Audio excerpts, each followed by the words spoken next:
All right, for more on this, let's bring in Captain Brian Alexander. He's a retired U.S. Army aviator that was assigned to the same unit as the helicopter that was involved in this incident. Also here we have Darren Gobb, Lieutenant Colonel, U.S. Army.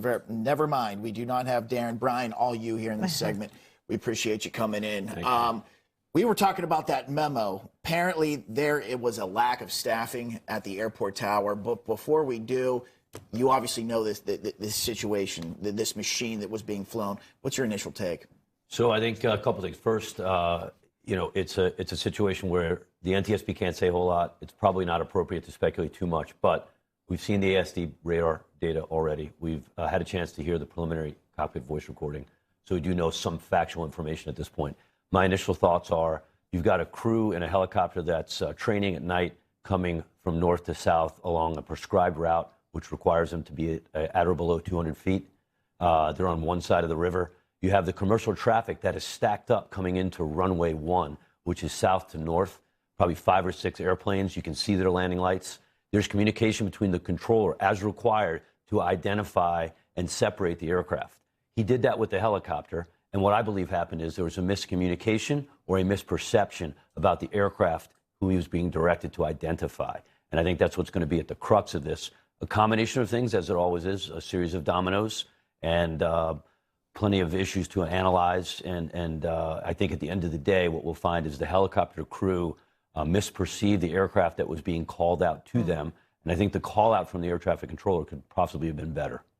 So, Captain, I just want to clarify. We had a former NTSB advisor on, or investigator rather, on earlier in the show who said something similar to you. He thought perhaps there was a third plane that the air traffic controller or that the Black Hawk team thought the air traffic controller was referring to, not realizing it was one closer to them. Are you saying something similar? Very similar to that, Katrina. It's a function of, it's also, remember, they're stacked up. This pilot who's coming in the helicopter is looking at a line of aircraft that are all landing on Route 1 to the north directly.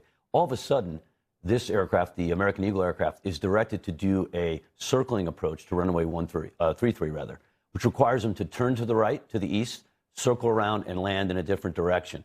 That turns it towards the helicopter. So that changes the dynamic and the thinking of the crews at that point. There's not much that the airplane pilot could have done. But again, for the helicopter pilot, he should have been given more specific information about the CRJ jet, where it was and where it was headed. Who does that come from? Who gives that call? Is that the military? Does that come from the airport? That would be the air traffic controllers at the DCA facility to give the most specific information to the crew to ensure the visual separation, which is required by law. With that in mind, again, I want to get back to this report. It's an internal FAA report that was released by the New York Times, or reported by the New York Times, saying specifically an internal FAA report suggested that the controller on duty during this accident was doing a job usually handled by 2 people. That is shocking information if it does turn out to be true. But more broadly, you said, Captain, that the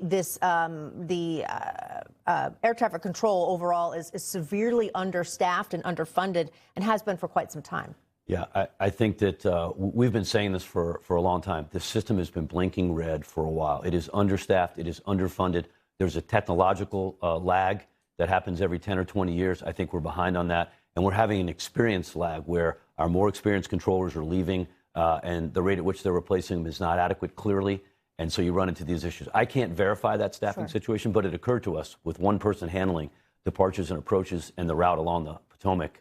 That seems like an awful lot to me. Well, apparently, Reagan only had 19 certified controllers. There should be 30. Again, this is according to that memo that has come out internally from the FAA. Captain Alexander, we appreciate you coming on. Stop back again. Yeah, thanks so much.